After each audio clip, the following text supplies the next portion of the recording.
السلام عليكم، أنا معاكم عمرو مراد مهندس صوت ميكس وماستر. استكمالا للحلقات والفيديوهات اللي فاتت، جالنا سؤال من الأسئلة على الرسايل يخص الكبائن، معلومات مهمة جدا عن الكبائن أو بالشكل الأدق الفوكال ريكوردينج بوث. الفكرة بمنتهى البساطة، كانت الكابينة دي أو الفوكال دي معمول لها معالجة صوتية أو معزولة، هي دورها إيه؟ أنا محتاجها في إيه في البيت؟ أولا هي دورها إنها تعمل بيئة محيطة للميكروفون وليا أنا كفوكال كبشري، فأقدر إن أنا أسجل بشكل صحيح واطلع النتائج بتاعه التسجيل بتاعتي بعيد خالص، ما فيهاش لا صدى صوت من الغرفه ولا وايت نويز ومشاكل من صوت الاوضه نفسها. نيجي بقى للنقطه الثانيه، هي اختياري اصلا للفوكال بوث نفسها، هل انا هاخدها معمول لها معالجه صوتيه ولا اخدها معمول لها عزل صوتي؟ زي ما قلنا قبل كده، اللي معمول لها عزل صوتي بتفرق في ايه؟ انها هتفصل صوت الشارع والدوشه اللي جاي من بره عن صوت التسجيل بتاعي، لكن الاتنين معمول فيهم معالجه صوتيه. نيجي بقى لنقطه ثانيه مهمه،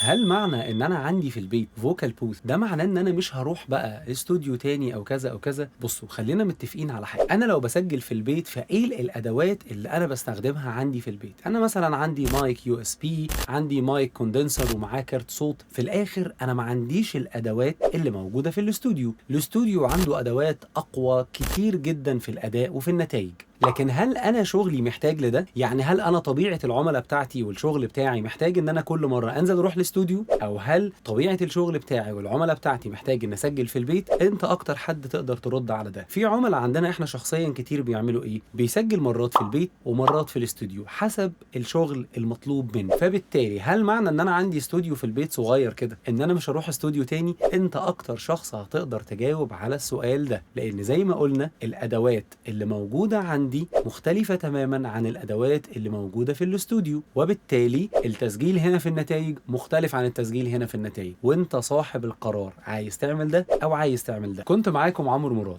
أي سؤال عندك يخص الأكوستكس، المعالجة الصوتية، الكبائن زي ما كنا بنجاوب دلوقتي، ابعت لنا على رسائل الصفحة وإن شاء الله هنرد عليك رد وافي وبسيط. أشوفكم إن شاء الله الحلقة الجاية. سلام عليكم.